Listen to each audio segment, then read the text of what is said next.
provide, protect, preserve. Shirlina's goal is to help her audience to think more strategically about their financial health now and into the future.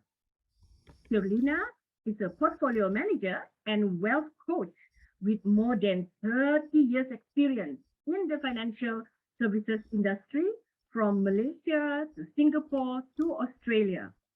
Since 2014, she has lived in France, Belgium, and Germany. She loves to travel. In her free time, she enjoys gardening, cycling, and hiking with her dog. Ladies and gentlemen, with a speech title, Provide, Protect, Preserve, let's give a warm welcome to Toastmaster Shirlina Shi.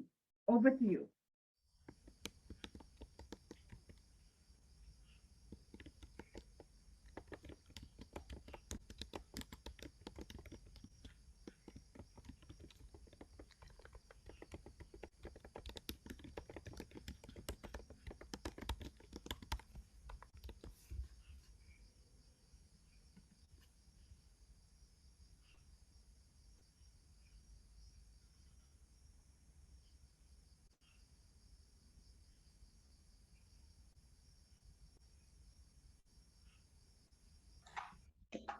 Try again.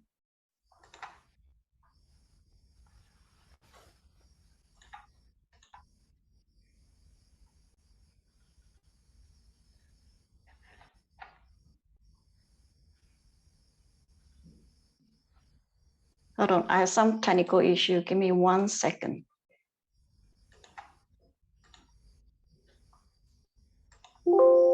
Am I audible and visible now?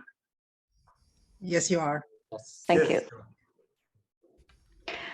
Thank you, Toastmaster of the evening, for such a delightful introduction. Good morning, good afternoon, good evening, ladies and gentlemen, wherever time zone you are in right now.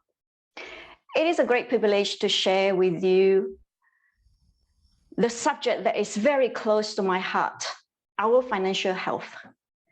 This used to be a longer session, but today I try to, into 25 minutes. I hope at the end of the session, you will have some thought-provoking questions after listening to my sharing. Now, before I start, let's do some mental gymnastics. And I say true mental gymnastics. But you need a pen and paper and a simple calculator. This calculator from your smartphone will work. Are we ready?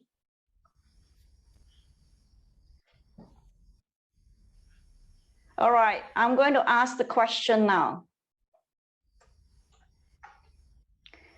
If you must stop work or retire today, how long would you able to sustain financially?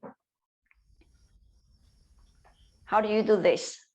You take age 80 minus your current age, you get the number X.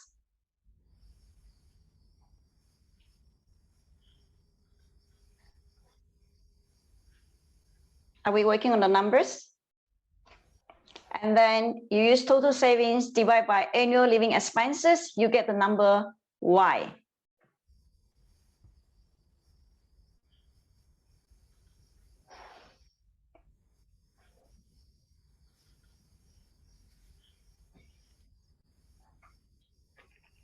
Let me know when you're done.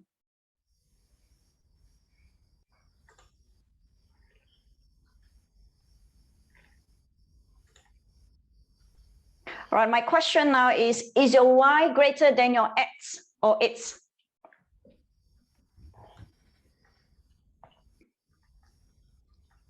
If your Y is greater than X, then I say you are okay. The session that I will cover on later, protect or preserve, will be more probably important or relevant to you. If your Y is lesser than X, let's see what you can do about it. So now I'm going to look at 3 key questions or points that I'm going to share with you today. Provide, protect, preserve. By the way, if you have any questions during the presentation, please hold till the question session at the end of each part, if time permits. Otherwise, you can always feel free to reach out.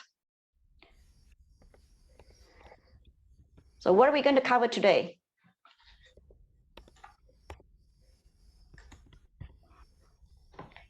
First question, are you financially resilient?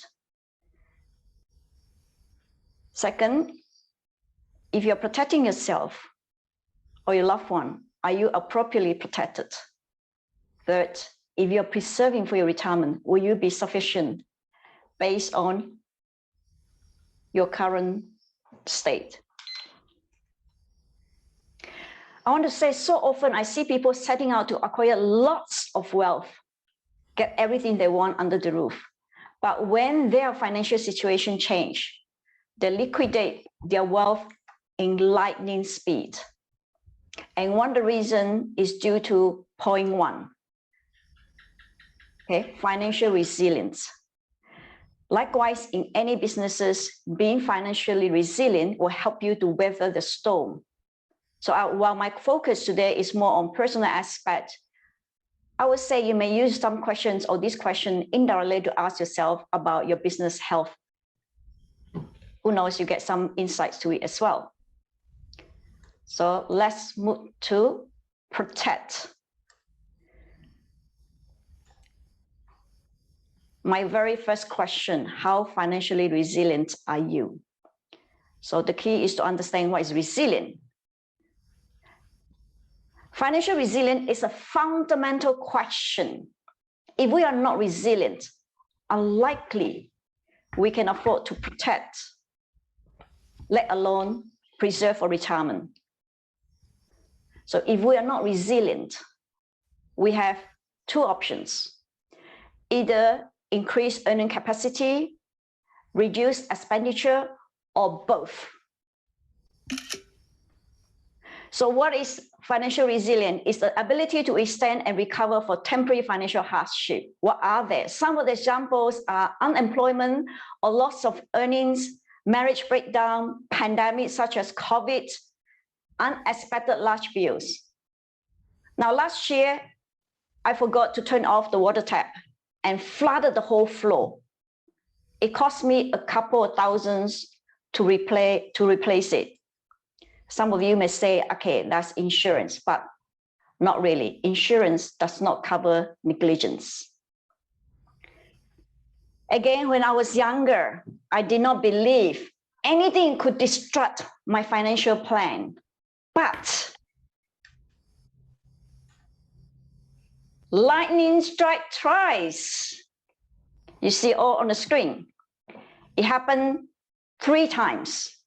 And every time I was forced to rebuild and re-strategize my goals.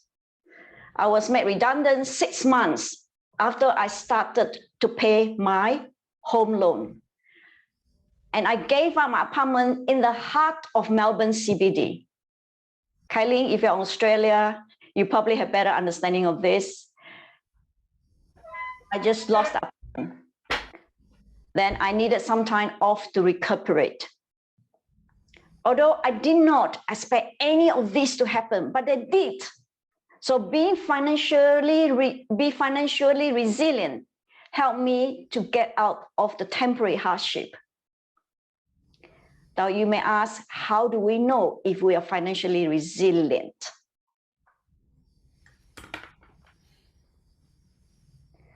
We're going to look at 2 angles. First, your emergency fund. Now, this should always be full. If you look at the bucket, this is full. Always have to be full. Why?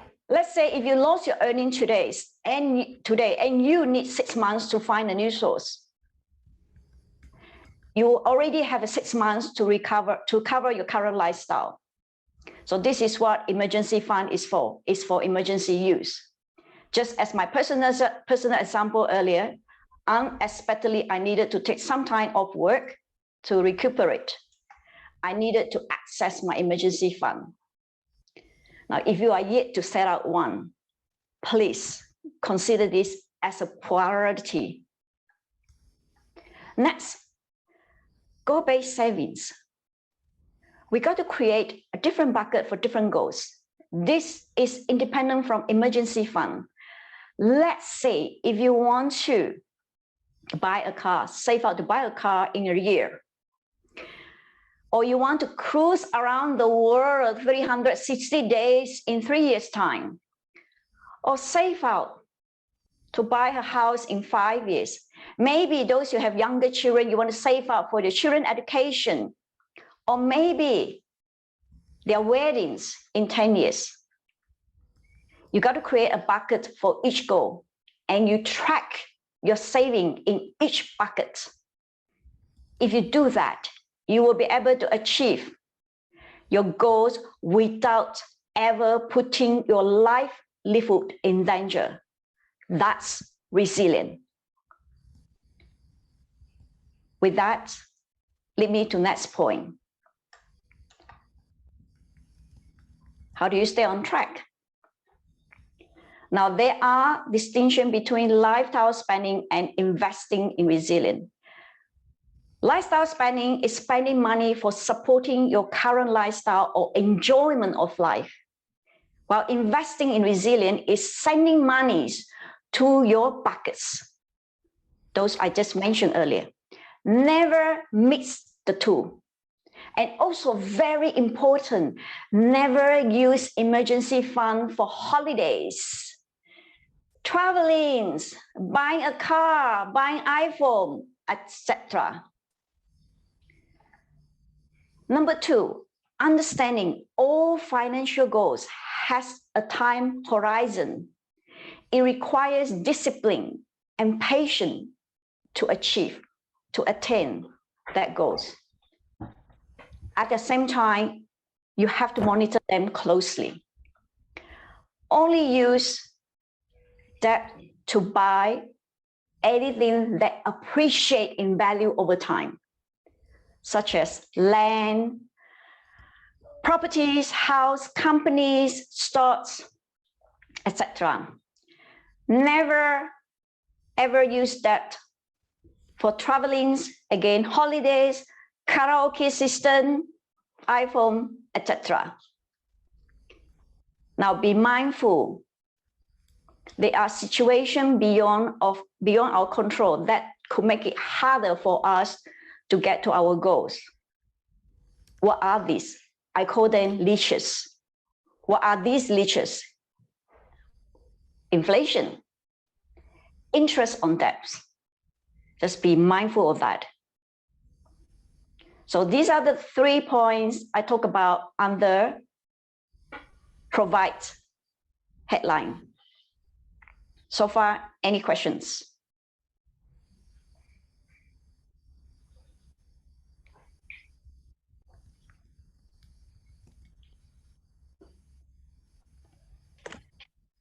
We would like to know maybe later how you recovered from the downside. How long it took for you to. All right, cool. So we'll keep the question to the last. Whether it was a compromise of the quality of living, something like that. Good question. So I'll continue, right?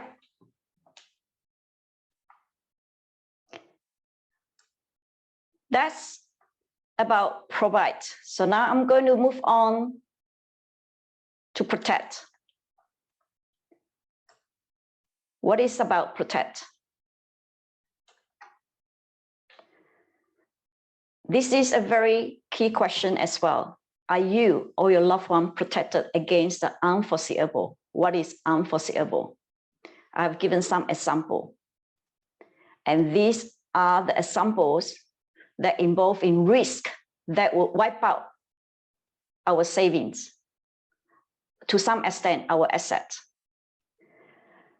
I give you an example, like my father, he had 5 major unforeseeable events.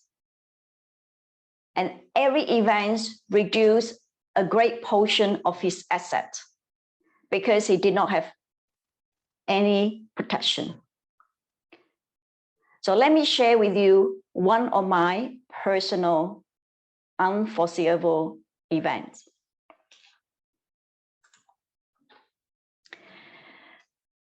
This is about my ex-spouse. There's a story around it, and also there's a learning from this particular event. You know, he was healthy, forever well. After 18 rounds of golf, great meals at the club, ready to go home. And suddenly he experienced tightness in his chest, followed by numbness to his left arms. He's well now. He's very happy right now. He was safe. The whole process, he was safe. Now, what he did in the process to save himself is first, he called the emergency line immediately. Not me, not anyone in the family. And the other thing is, so because he knows the numbers to call. Second, he did not waste a single minute to save himself. So all in all, he saved a lot of time trying to search for other people except the emergency people. So he got it right. That was a lesson. That's why he's safe and sound, living a happy life better than before. So what happened was that when this sudden event occurred, we still have children depending on us. What helped us was that he has medical insurance that cover every single medical treatment cost. There was more than, I can't remember, more than 20,000 Australian dollars. It was all covered. On top of that, we also have an insurance to cover critical illness. And of course, he qualified, it was paid out a lump sum. And that amount added to our long-term saving goals. During the whole time he was off work without any income, all the expenses was not interrupted. Quite the contrary, we have no problem to continue living our life as if nothing happened. So that was the magic of having protection. There are a lot more stories. If you're interested to read more real life story, I have written a book, an ebook. All was extracted from my first-hand experience, and some of them are really heartbreaking. Well, with my personal story, I trust you have some idea about protection. How can you protect? What portfolio you have to pick, what insurance portfolio you need in place. I give you some of the examples. And I'm sure we all have a few more to add to the above list. Now, the thing is that sometimes we just don't think too much about it. We say it's okay, it not happen, I will wait. But quite often, when you need it, it's too late. And also in one of my stories in my ebook, I also mentioned this situation. Now, if we need insurance policy or protection, why? When? How? Which one? Which one will provide us at what events? Where do we start? There's so many questions to ask. But for me, I'll just give a simple example on my own formula. Back then, I was a lot younger. So I have 2 kids. That was my circumstances. And I was making around 50,000 a year in Australia. And my children, they were still in their primary, junior high. And I know if something happened to me, I need to cover them at least to the point they finish university. I know some countries or some kids start later or finish later. Doesn't matter. Your situation is unique. Then with that income, knowing how many years I need to cover at least for my second child to reach age 21, then I know I must have if I want to be protecting my children sufficiently, I will need to cover at least 550,000. There are other elements, components in it, because today I don't want to go into great detail of time constraint, but you can talk about a lot of other things behind this scenario. So with this amount of protection, 550,000, I was paying like 2% something of my income. Now, 2 to 3% is kind of a guide. It could be a lot higher. The fact is that the younger you are, generally, the cheaper the cost. Now, sometimes it also varies according to different occupations. So someone is a professional versus someone is a blue collar. At the same time, let's say if I have medical history with parents who both have cancer, they may have increased the risk, then it also could increase the cost. Well, very, very few would not get any insurance for all the various reasons. I believe most of us we can get some sort of protection. Does it mean that once I have 550,000, I will keep it forever until I die? No. Life cycle changes will require us to review it. Like my kids now, they're all married. Do I still need to cover them? Do I need that amount? If no, then I can just simply reduce it, just go for the bare minimum. So the key message here is that if you are financially protected against unforeseeable events, you are most likely able to preserve your wealth until your retirement or beyond. With that, I'm going to continue to the next point. Preserve. This is the final point. A big question to ask. Will you be sufficient, self-sufficient in retirement? Again, people define self-sufficient differently. That would be my way of defining it. I know traditionally, children used to take care of their parents. To some extent, I still take care of my mom since the passing of my dad. But now, less and less the case. And many times I see the other way around, there's parents taking care of the children. How can you ensure you don't have to depend on your children or anyone to become self-sufficient in retirement?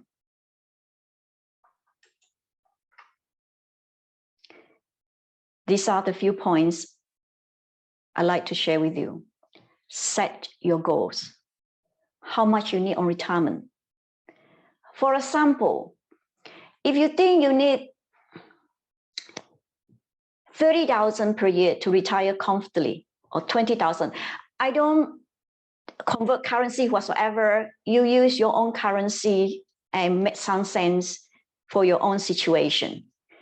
Right? So let's say hypothetically you need 30,000 per year to retire comfortably. And you're expected to live until 85. And if you are 50 years old now, then you have another 35 years to go. Simply use 35 times 30,000 per year. You know, you probably will need around $1 million to sustain your retirement. Then you use that number to less what you already have. You will know how much you need to save or accumulate. These are important facts. Now, if you can't accumulate a huge amount, let's say $500,000, can you invest to accelerate that? If yes, how does it look like? What percentage will help you? For some of us, older one like me, if we have worked a lifetime and we save out some amount, can we consider to invest to sustain? I will talk about some numbers in a minute. Right now, let's look at some magic numbers. For younger group, those like to invest to sustain retirement, imagine what you can do with a little bit of saving. In this chart, I just assume that somebody will retire 65, but I know some people never retire. They just stay in semi-retirement mode. But if your age is not in here, don't worry, mine isn't too. I just do it by 55. And also one point to note is that this number here does not include inflation. So if your country have 3% inflation, so you have to include 3% on top of the numbers of this 3 or 6 or 10. Now, if you need more, just previously I say how much more if you need more. Think about what you can do now. If you're 40 years old, you're going to retire 65, save the 3,600 or 3,006 per year will take you to 378,000 in 25 years, provided you have an investment that gives you at least 10% returns. By looking at these numbers here, regardless where you fall, which age group, the key is in any investment, you must have a clear, well-defined investment goals. There are different investment opportunities out there, providing average 10% returns over a long-term period. For example, real estate, business, equities, somebody who knows about investment, ETFs, precious metals, etc., etc. Now, some of you may say, I already saved, I've done my lifetime hard work, and I'm already in semi-retirement mode. What can I do? You can also invest to preserve. The first one on top, you can live off your capital. Let's say if you save out $250,000 already with the current age 55, if you invest until age 85, let's say you live until age 85, you can still live off your capital at 26,000 per year. And of course, if you have higher capital to invest, that amount just increase proportionally. Now, on the other hand, if you say, I don't need to live off my capital, I'm loaded, whatsoever, you can still save or invest for your future generations, or be very charitable. Give it to the organization that you love most. In all cases, we must manage our wealth like nobody business. Always have a clear and well-defined investment plan that is in accordance with your profile, particularly your risk profile. Understanding why you need to invest, what amount you need, what do you need it, when do you need it, and look for the investment opportunity. Trust the person who is going to manage for you. Don't just pick anybody. You have to know who is going to do it for you. If we can retire comfortably, already loaded, help to educate our younger generation so they can be self-sufficient too. Help them to start early so they have longer time to accumulate wealth. Also, to those younger ones, start early. You have more time to accumulate and get to the point where you want to get eventually at your retirement. Then you can sustain the lifestyle you want, you wish. The other thing is, remember, we always need to be prepared. As life told us different curveballs, we need to protect those unexpected, unforeseeable events during the journey. I just mentioned understanding what kind of investor you are, your risk profile, your time horizon. Again, well-defined goals. I repeat that. Keep a very cool head and avoid knee-jerking reactions. Keep your emotion at bay when it comes to investing. Never be a FOMO, fear of missing out. Never fall or get rich quick method and become one of the 90% people who lost money. Don't follow your friends, your families, your buddies, or so-called gurus telling you what to invest without any basis, right? So I have now covered the last point of my sharing today on preserve. And I noticed that I'm also run short of time. We have any questions?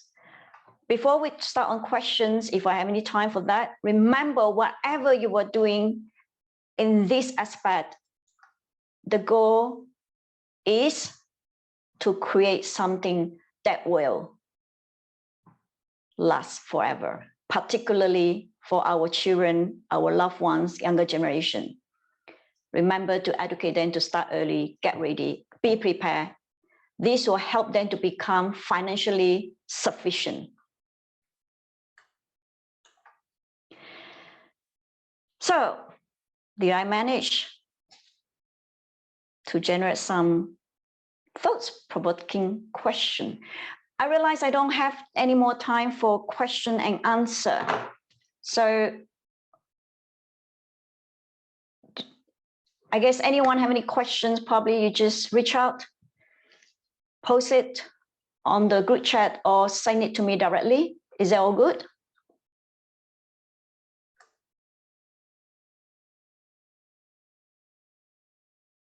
It is good. All right. With that, thank you all so much for your time and attention today. And back to you, TOM.